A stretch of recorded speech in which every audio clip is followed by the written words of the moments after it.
Hi everyone, I'm Camille Hunjay. I'm a learning coach with SunWest School Division. Hi there, I'm Vanessa Lewis, and I'm a career development consultant with the same school division. And we've put together a short presentation for you to have a look at some of the videos and resources that we've put together regarding student leadership, student voice, engagement, and hopefully that will lead us to some productive discussions when we meet via Fuse on Tuesday night for your class. Yeah, it's a topic that Camille and I are extremely passionate about, and we're excited for Tuesday night and being able to connect with you more personally. So, in the meantime, enjoy the show. Okay, so to get us thinking a little bit about student voice and what it's all about, we're sharing a video with you in the next slide. But just in preparation for that, the video is titled When Student Voice is Heard, and we'd like you just to kind of imagine what it would be like if we treated students as if their opinion mattered. So as you're watching the video, please keep in mind some of the questions that are on this slide. What are your thoughts about how this might affect your classroom school, and how would student voice impact a student's educational experience?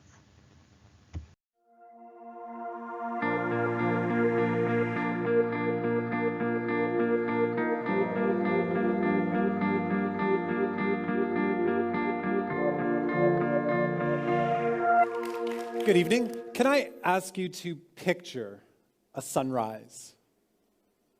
Rises in the east. Doesn't matter where you are in the world, but it's rising. And as it rises, children are rubbing sleep from their eyes, and they're throwing the covers off, and they're getting themselves ready to go to school. And every day as the earth turns, and every day as the sun rises, billions of students are doing this 5 times a week, at least 180 times in a school year. And they're doing this from the age of 3, maybe 4, all the way until they're 16, 18, maybe 23, 25. And imagine that over the course of that one student's education experience, that at no point in their education do they come home saying, wow, I was heard today. I influenced my experience of my school. And that's student voice. Perhaps it's better to define student voice first by saying what student voice is not. Student voices is not the idea of a choir singing in unison, as beautiful as that is. Student voice is not the idea of students making noise in the classroom or in the hallways or in the cafeteria. It's not a sound. It's not something that you can register on in terms of decibels. Student voice is actually a movement. It's a concept that's being represented by individuals, by academics, by teachers, by students, by educational leaders, and they're saying that our educational system is ready for its next step in the evolution of the history of education. This next step says that students are ready to be the primary actors in their educational experience, not only in the classroom, but also in terms of the programs that are offered to those students, in terms of the principles that drive their educational experience from the top all the way down. So, this title, I hope, helps us to envision the future for education. What can education be when student voice is heard? Now, I've been a teacher since around the year 2000, and since we welcomed in the new millennium, I've seen myself in front of groups of students for many, many times. Many sets of eyes have been staring up at me, and without fail, every year I have found myself delivering lessons on topics of equality, of justice, of democratic principles. And it was in 2009 that I was doing it all wrong. It was in 2009 that the director of my campus gave me a book, and he said, read this book, and it was about transforming schools. And the book was all about how students can take ownership of their educational experience and transform the place, the experience, and this is day in and day out a revolutionary experience for these students. Now, I'll further disclose my age. I was in grade 10 when, in 1991, Michael Fullan, an academic, a writer in Toronto, Canada, wrote this. He said, "Imagine if we treated students as people whose opinion mattered." In 1991, Michael Fullan was writing right around the time that the Convention on the Rights of the Child was released. In fact, we are approaching the 25th anniversary of the Convention of the Rights of the Child. Now, if you haven't read it recently, Article 12, and I'll paraphrase it here, Article 12 says that children have a right to express themselves.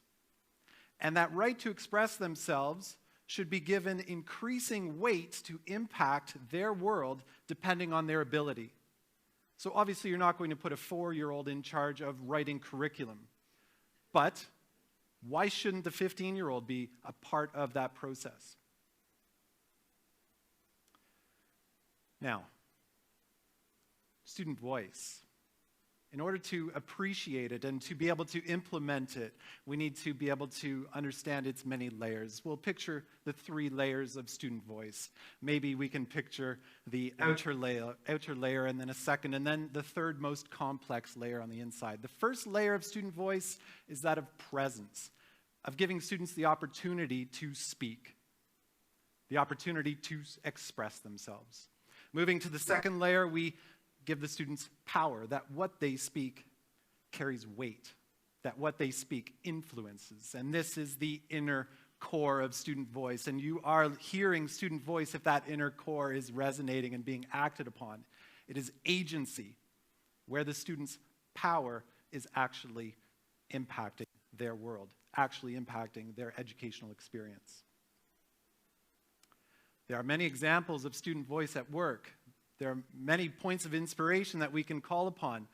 I'll offer you one. Her name is Nupur Dogra, and she was a grade 9 student in a Canadian educational system. She was studying physical education, and in her class she was told, you got to take care of your body. Nutrition matters. Vitamins, minerals, sleep. And she went to her cafeteria and she saw, whoa, this isn't quite on par with what I'm being told in class. I'm going to make something happen. Supported by her teachers, organized within her classroom, and then moving beyond that, she rallied and proposed to the provincial legislation that it was their obligation to students to ensure that school cafeterias were offering them healthy lunches. And guess what? The legislation was passed. From then on, cafeterias were dishing out nutritious and hopefully delicious food. Now, student voice isn't about these glowing examples. Student voice isn't about those students who make the headlines. It's great to see, it's a great starting point, but student voice is about each and every individual student. It's about making sure that every child, every one of the billions of children who are waking up each day and going to school, making sure that they can come home and say, hey, I made an impact today. I was heard.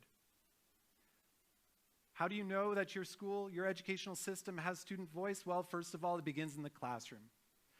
Teachers are planning their lessons in an interactive way with their kids, finding out where their kids are starting from. What are their students passionate about? It moves beyond the classroom into their extracurricular activities. Are students given the opportunity to organize themselves, the opportunity to make an impact on their world? And lastly, it comes to the leadership, the educational leadership, where our principals, our superintendents are listening to their students. The curriculum designers are consulting with students.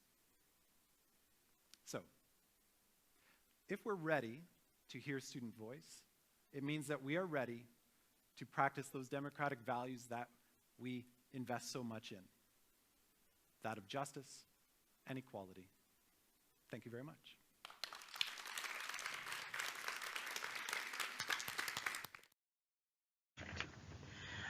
So after you've watched the video, what are your thoughts?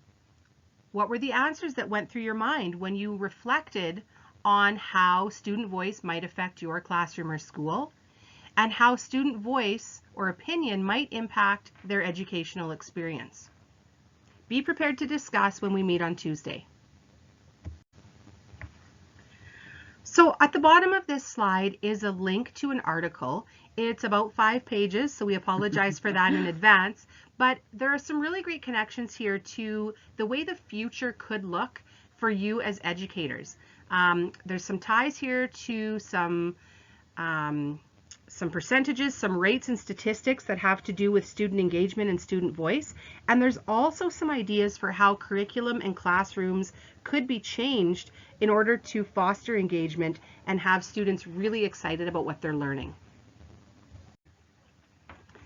One of the resources Vanessa and I found came out of Ontario, and these are called the Speak Up Indicators. What happened here was that students were asked what engaged them and what was important to them in their education. Here's what they said. They said they would like to have activities outside of the classroom, and that the activities should help them learn life skills. They would like both a socially and academically inclusive environment. They want to be able to speak their mind and feel comfortable doing so. They want to be allowed to give feedback on their learning experiences. They want to be informed, especially on things like assessment. And they also want high quality education and eco-friendly practices. This is what students said was important to them. So if we were to ask the students that we teach on a regular basis what's important, what do you think they would come up with? Okay, so just kind of further to those Speak Up indicators that were out of Ontario, Camille and I found some kind of engaging and interesting information out of Alberta as well. And this was another student voice survey in which students were asked a number of questions, and we just thought we'd share a few of the highlights with you. In this particular slide, question 1 looks at what does it look like when you are learning at your best? So the purpose, I guess, or intent of that question was to find out from students kind of what their ideal learning experience really looks like, and also to consider the who, the what, where, when, and why, and how of learning. So the students just shared their ideas, and then the ideas were tabulated. And if you look at the screen here, I don't know, there's some things that I think are interesting anyway, or Camille and I think are interesting there. 29% said that they're looking for classrooms where there are no distractions. They want to feel comfortable and feel welcome and respected in the environment. And Camille and I really think that's key, that culture of a classroom, classroom climate, relationships, that's really key in learning, and it's really cool that students have self-identified that. They also speak pretty highly about wanting to be engaged and focused on what they are learning. And that just drives home our whole topic for tonight about the importance of student engagement. So, I don't know, just some food for thought. Out of that same survey, the students were asked, what is holding you back from learning at your best? And the intent of this question was to find out what it was that students didn't like about school, or what was preventing them from being the best that they could be.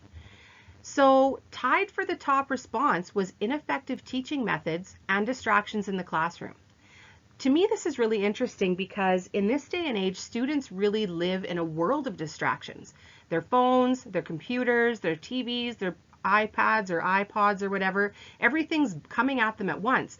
Yet they feel that they would like fewer distractions in the classroom. So I thought that was really interesting. And something to reflect on here is, what does ineffective teaching methods mean to you? Think back to some of the experiences you had as a student. What did you find ineffective? Maybe make a commitment to not do those things as a future educator. Yep. So this next question is really kind of tied to the first one. It looks at or asks students what actions adults can take to improve how education looks and feels. And coming out of that, really just a few suggestions for us as adult educators. Primarily, students really want to be understood and be respected. And that's really no surprise to us at our end, because that really helps build that classroom climate and lead to effective relationships and engagement.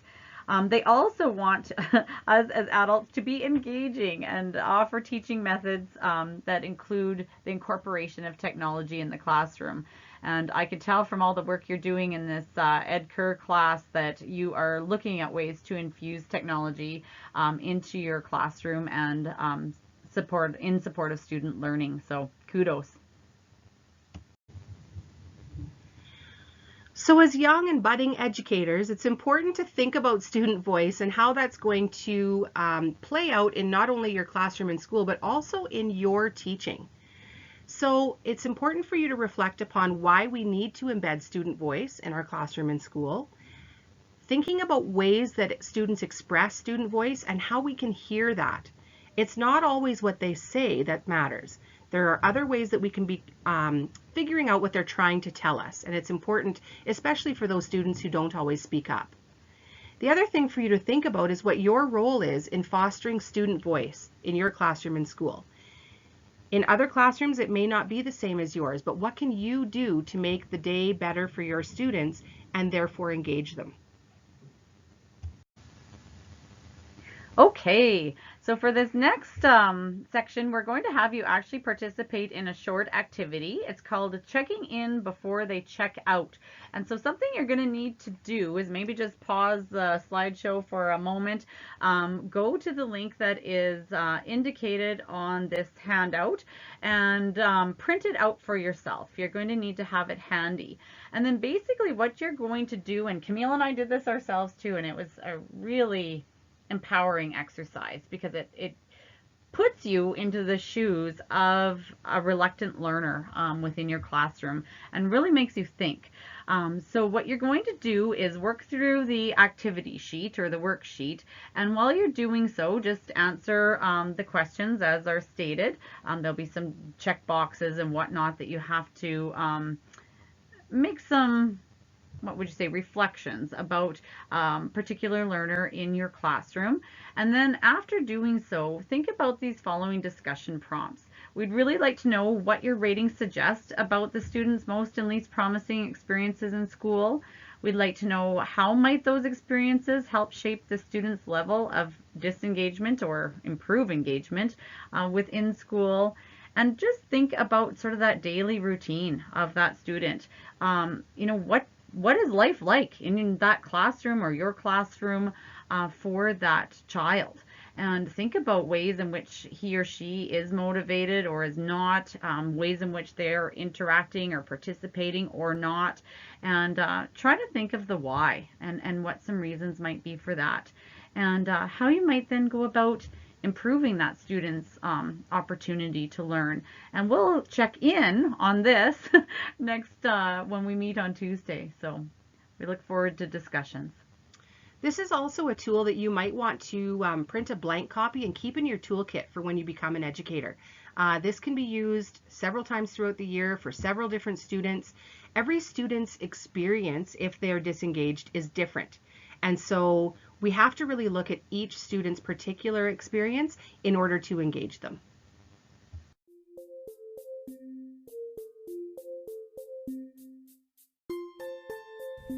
I'm a student. And I'm a learner. And I am a teacher. So teacher, what's my next assignment? Good question. What is your next assignment? Unless you tell me what to do next, I won't know what to do next. You're supposed to be a teacher. I'm also a learner. Okay, now you're blurring the lines on me. Now you're getting it. No, I'm not. Okay, what do you want to learn? This is so weird.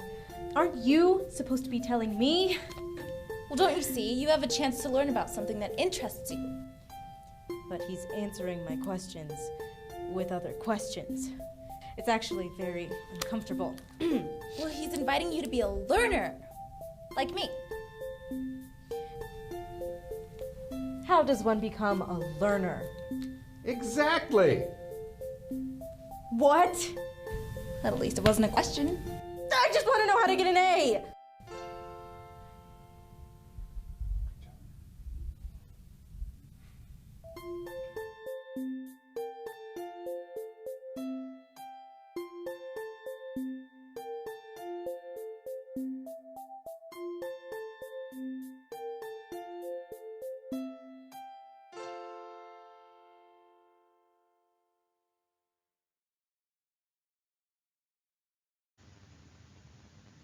So we hope you enjoyed that video about the shift in roles between the teacher, the learner, the student. Our times are changing, and it is a little bit of a challenge, I think, at least for some of us who are have been around education field for a while, to really get used to that change in roles, becoming a real facilitator and learner alongside of our students, rather than sort of one that possesses the knowledge or sort of the traditional views of the past. And it's also a shift in roles and responsibilities of our students or our learners in our classrooms. So we're all in this together. And really the way we go about embracing this change or this shift is by focusing on our 21st century competencies and 21st century skills.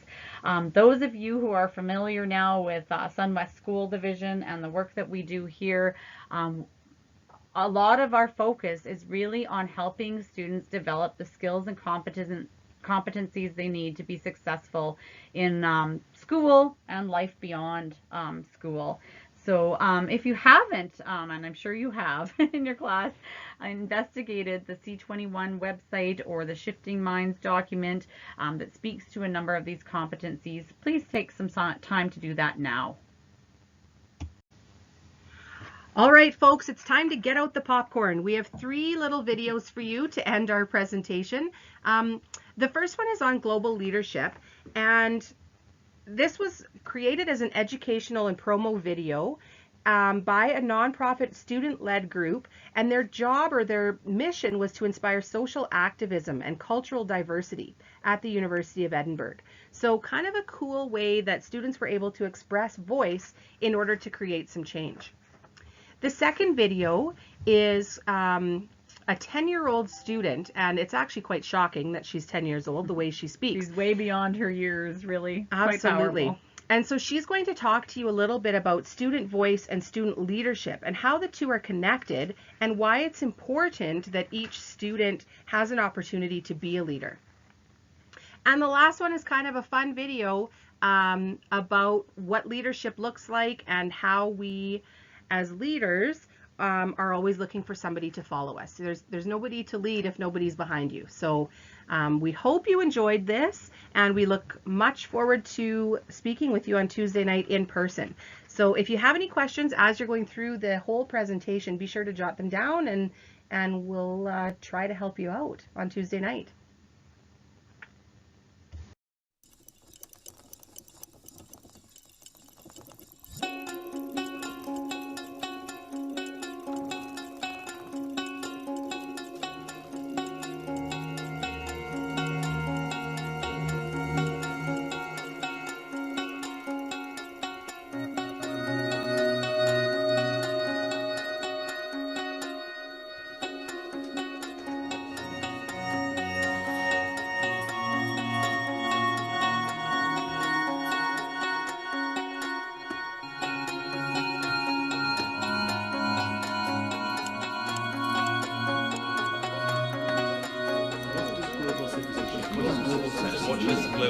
What does global citizenship mean?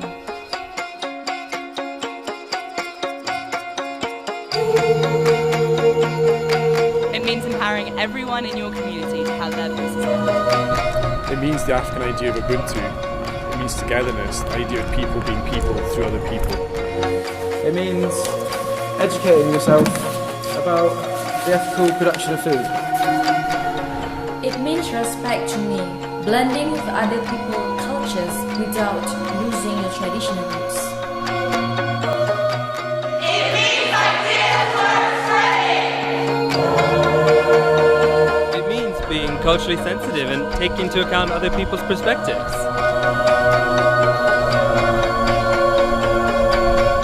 It means being empowered by the impact of my choices. For me, global citizenship is a realisation that you have just as much right to be as anybody else. What can you do to be more of a global citizen? What could you do to be more of a global citizen? When you don't understand something, you should ask questions. And when you think you understand something, you should ask questions. You could trace your food back to its roots, find out who made it and how it was made. You could Also, pressure suppliers to change their practices by joining your local food co-op. You can live, study, work abroad instead of just holidaying abroad, meet new people, live a new life, and come back a transformed person. You could start a publication and get people involved in celebrating a different culture.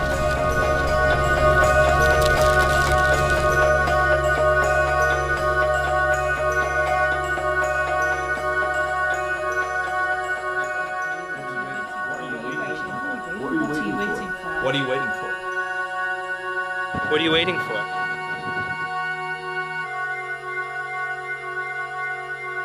So what are you waiting for? What are you waiting for?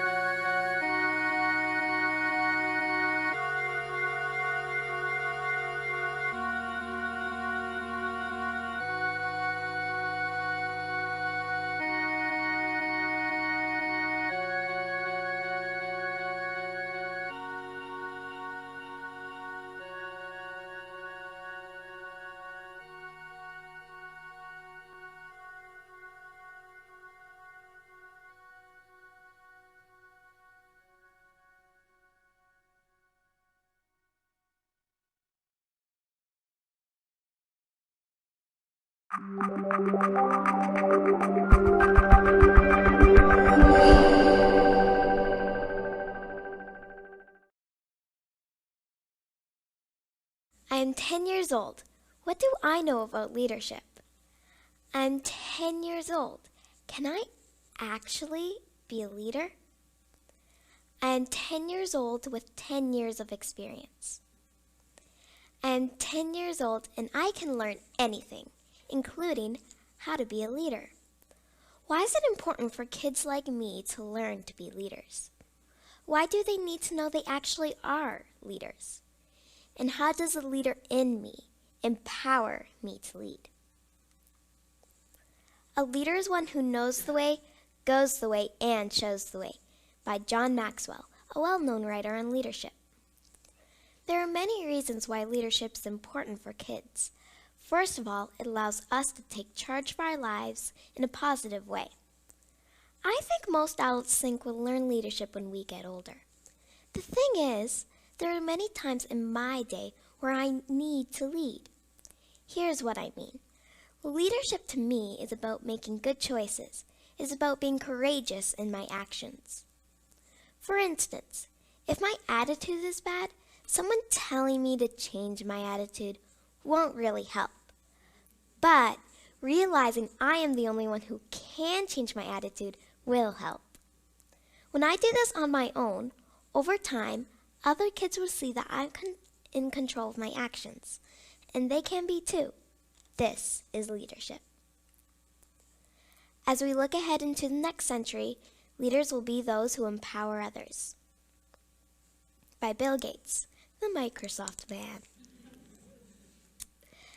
We all need to know we're valued. When kids lead, they feel valued, especially when someone respects our ideas. Leaders don't always have to be adults. When kids lead, they know that they need to make good choices. And this isn't always an easy thing to do, because we mess up. We're just learning.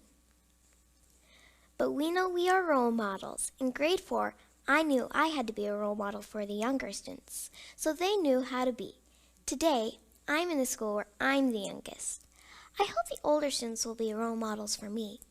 But I also think the younger students can be role models for the older ones, because the older ones can sometimes be bad examples. Even when I see this, I know I am different. My favorite role models are my mom and dad because they always seem to know the right thing to do. They respect my ideas and I feel important around them.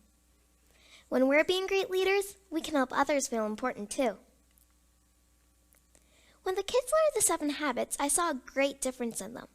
Like when we learned about putting first things first, we learned that doing our schoolwork first was important, so we got our schoolwork done. It's really going to help me this year, putting first things first, because I have a lot of things that are important to me, like my cello, piano practicing, and doing family chores, like feeding Mocha, our family pet. Basically, so I get everything done I want to get done. Sharpening the saw is one of my favorite habits because it reminds me I want to balance my life, like eating healthy foods and doing a balance of activities, like not reading all the time. When people give me a chance to lead, I feel like I have to take responsibility and be sure that I'm a great leader. But even more so, I feel empowered. Believing in yourself is so important. When someone else believes in you, it gives you a chance to believe in yourself. I also like to think that to be a leader, you're also a 21st learner. Because a lot of my role models do that. A critical thinker, a problem solver, a communicator, and self-directed, and, well, so on. And no, they did not pay me to do this. I really do believe it. These are some things elementary students can do to show their leaders. They listen to their teachers rather than fidgeting with their shoes or playing with things. Listening to your teacher is important for learning. And going out to the buses. If you have a bus buddy, you take responsibility to help someone else. Being a leader means you follow through with what you say you're going to do. I remember seeing some students who waited and waited for their bus buddies, but they never came. There is no reason why a student my age can't follow through. We can. I was given lots of opportunities to lead at school. I remember I was given the task to lead the Minister of Education around the school. There's a lot of teamwork involved, but together with my friend Jackson, we were honored to be able to lead in this way. This experience will help me with leadership forever. Who knows which profession I will choose? If I become an actor, being a leader has taught me that I'll need to put first things first and practice, so the director won't always have to be on my tail. I'll be self-directed. If I want to be a teacher, being a leader has taught me how important it is to be a role model who believes in kids and gives them a chance to lead. As a singer, during my free time, I'll need to be a leader and take charge and be active with my job and make sure I'm working on songs, getting tours together, and getting a new album out. It's also about sharpening the saw and balancing things out to make sure I'm getting everything done. Unless someone like you cares an awful whole lot, nothing's gonna get better. It's not, by Dr. Seuss. It often takes other people to believe in kids, and when kids believe in themselves, they have a better chance of truly being a leader. I am a leader. Are you? Thank you.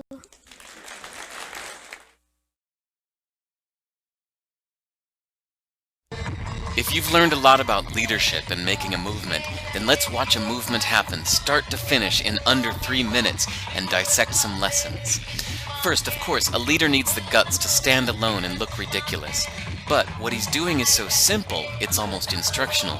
This is key. You must be easy to follow. Now here comes the first follower with a crucial role. He publicly shows everyone else how to follow. Notice how the leader embraces him as an equal. So it's not about the leader anymore, it's about them, plural. Notice how he's calling to his friends to join in. So it takes guts to be a first follower. You stand out and you brave ridicule yourself. Being a first follower is an underappreciated form of leadership. The first follower transforms a lone nut into a leader. If the leader is the flint, the first follower is the spark that really makes the fire. Now here's the second follower. This is a turning point. It's proof the first has done well. Now it's not a lone nut and it's not 2 nuts. 3 is a crowd and a crowd is news. A movement must be public. Make sure outsiders see more than just the leader. Everyone needs to see the followers because new followers emulate followers, not the leader.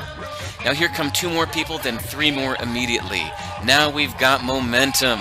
This is the tipping point and now we have a movement. As more people jump in, it's no longer risky. If they were on the fence before, there's no reason not to join in now. They won't stand out, they won't be ridiculed, and they will be part of the in crowd if they hurry. And over the next minute, you'll see the rest who prefer to stay part of the crowd, because eventually they'd be ridiculed for not joining.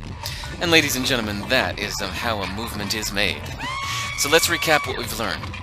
If you are a version of the shirtless dancing guy, all alone, remember the importance of nurturing your first few followers as equals, making everything clearly about the movement, not you.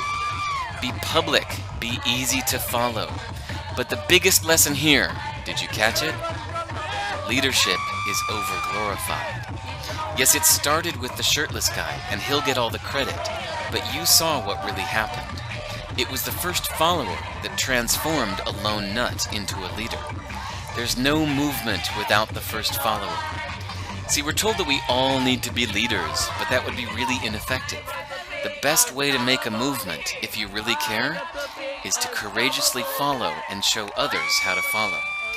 When you find a lone nut doing something great, have the guts to be the first person to stand up and join in.